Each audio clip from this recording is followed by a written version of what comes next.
Trend reversals don't have to be laggy and wait eons before letting you know that the market is changing direction. Take a look at this. Here we had a steady bullish trend, and then the market skyrocketed to the upside and became overextended. A few candles later, the price started pulling back and closed back inside the upper band of this indicator. Immediately when that happened, the indicator told us that the trend of the market could be reversing to the downside. If we were to take a short position here, you can see the trade would have been profitable because the price did indeed go down afterward. Now, take a look at the opposite example. Here we had a steady bearish trend, and then the market rushed to the downside and became overextended. A few candles later, the price started pulling back and closed inside the lower band. Immediately after that happened, the indicator told us that the market could reverse. If we were to take a long position here, you can see that that trade would have been profitable. Ladies and gentlemen, in this video we're going to go over what this indicator is, the best settings to use, and we'll also show you a super profitable yet simple trading strategy that you can use to trade with it. If you found value in this video, remember to leave a like. Let's get into it. So to follow along, I'm going to use TradingView, which is the trading platform that we've always recommended using when testing out strategies. If you haven't signed up yet and you want to use the same setup I'm using, there's going to be a link in the video description for you to sign up.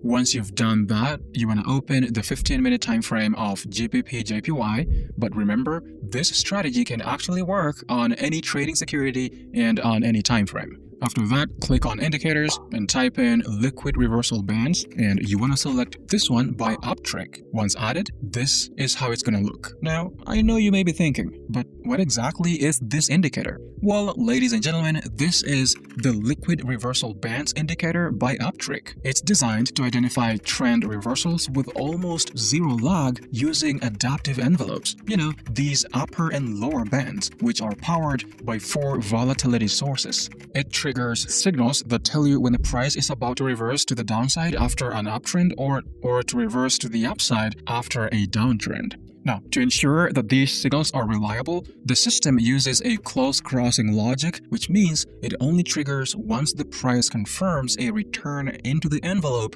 rather than just touching a band. Now, let's go over the components. The first component is the line running through the middle of the indicator. This is called the liquid fair value line. You can think of this as the indicator's estimate of the market's current fair value.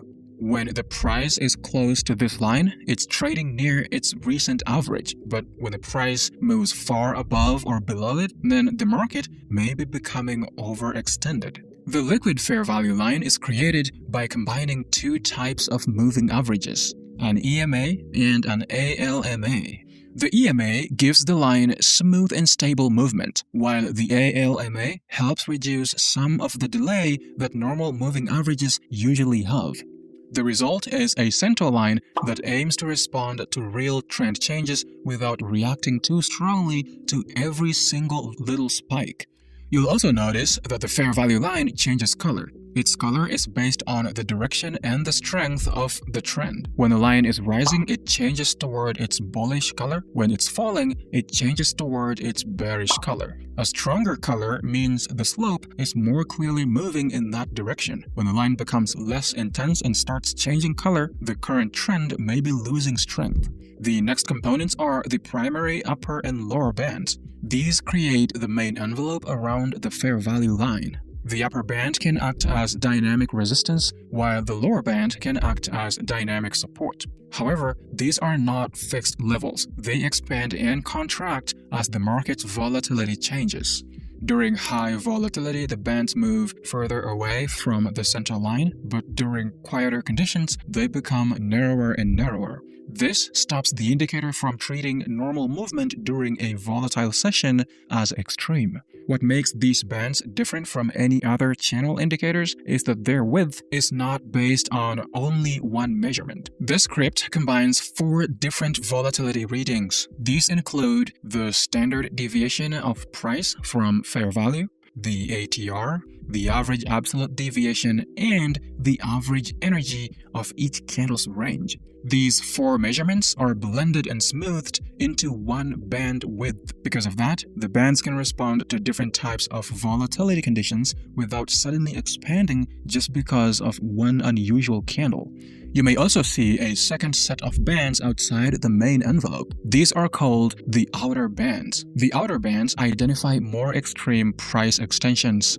Reaching a primary band means the price is stretched, but reaching or moving beyond an outer band tells us that the move is even further away from fair value. These outer bands can be useful for finding stronger mean reversion setups. The next visual component is the candle coloring. The indicator offers 2 different color modes. The first is called reversal heat. In this mode, the candle colors change based on where price is positioned inside the complete band range. The second option is called latest signal. So, instead of changing with price's live position, this mode colors every candle according to the most recent confirmed reversal signal. After a buy signal, the candles remain in the bullish color until a sell signal appears. At the same time, after a sell signal, they stay in the bearish color until the next buy signal appears. This creates a persistent signal bias and may be easier for traders who want a simpler chart. Now, let's take a look at the buy and sell signals. A signal does not appear simply because price touches or moves through a band. No, the indicator waits for a confirmed close outside the band and then another candle closing back inside it. For a buy signal, price first closes below the lower band, a later candle then closes back above that lower band and re-enters the envelope. For a sell signal, price first closes above the upper band and then a later candle closes back below it and returns inside the envelope. This close crossing logic helps filter temporary wicks. Price has to show that it was genuinely outside the band and then confirm that it has indeed returned inside the band before the signal can be printed. Next, we're going to go over the settings of this indicator and see how customizable it can be. Then after that, we will go over how we can use it to trade. Let's open the indicator settings. The first setting is the source. This determines which price value is used in the calculations.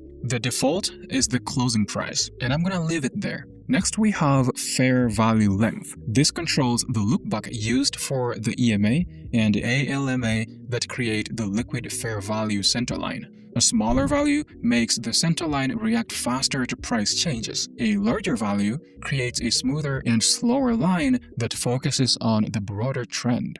Next, we have the Z-width lookback. This determines how much historical data is used when calculating the deviation-based parts of the band width. Increasing this value makes the bands more stable because the indicator is comparing current volatility with a larger amount of history. However, it also means the bands will respond more slowly when market conditions suddenly change. Reducing it makes the bands adjust faster. The next option is band smoothness. This controls the final smoothing applied to the combined bandwidth. A higher value makes the bands smoother and more stable. A lower value makes them react faster to changes in volatility. Next, we have the upper band multiplier and the lower band multiplier. These control how far the primary bands are placed from the liquid fair value line. Increasing it moves the band further away. Reducing it brings the band closer to fair value. Under that, we have the outer upper band multiplier and the outer lower band multiplier. These settings control the distance of the optional outer bands. These settings only affect the chart when the Show Outer Bands option is enabled. So let's enable that down here. And then we have Candle Coloring Mode. I'm going to leave that as it is. The Show Signals toggle controls whether the buy and sell labels are displayed on the chart. Next is Signal Cooldown. This sets the minimum number of candles that must pass between signals. Increasing the cooldown helps reduce repeated signals during sideways or choppy market conditions. Setting it to 0 allows a signal on every candle that meets the rules. Let's change this to 20. The Show Outer Bands toggle displays or hides the extreme extension bands. We're going to leave this enabled. Next is Slope Smoothing Length. This controls how much the slope of the liquid fair value line is smoothed before its color changes. A lower value makes the color respond faster when the line changes direction. A higher value makes the color more stable but slower to react.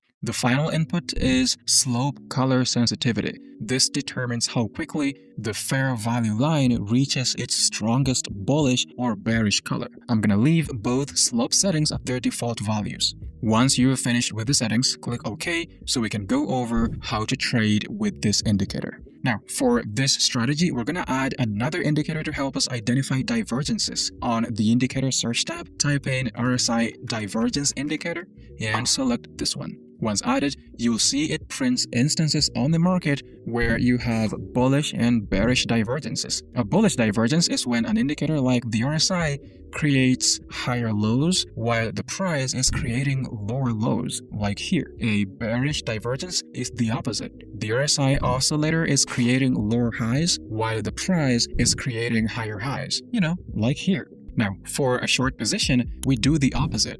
Condition number 1 is that price should be overextended to the upside, so much so that a candle opens and closes completely outside the upper outer band, which is this one right here. Condition number 2 is to wait for the price to start moving back down until a candle closes inside the upper inner band, which is this one. To confirm that, the indicator will print a down signal on that candle.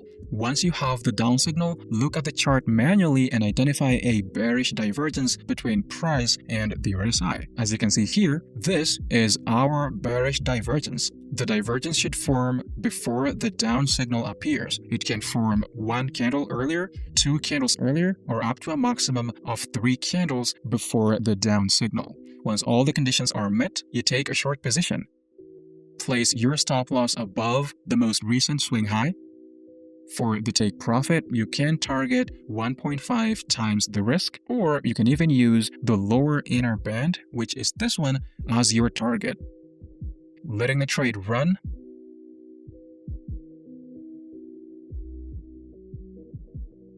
And as you can see, the trade would have been profitable. Now, how do we take a long position? Condition number 1 is that the price should be overextended to the downside, so much so that a candle opens and closes completely outside the lower outer band, which is this one right here. Condition number 2 is to wait for the price to start moving back up until a candle closes inside the lower inner band, which is this one. To confirm that a candle has closed back inside the band, the indicator will print an up signal on that candle. Once you have the up signal, look at the chart manually to identify a bullish divergence has happened between price and the RSI. In this example, you can see this is our bullish divergence. The divergence should form before the signal appears. It can form 1 candle earlier, 2 candles earlier, or up to a maximum of 3 candles before the up signal. Once all the conditions are met, we take a long position. Place your stop loss below the most recent swing low. For the take profit, you can target 1.5 times the risk, or you can use the upper inner band, which is this one right here, as your target. Letting the trade run, and as you can see, ladies and gentlemen,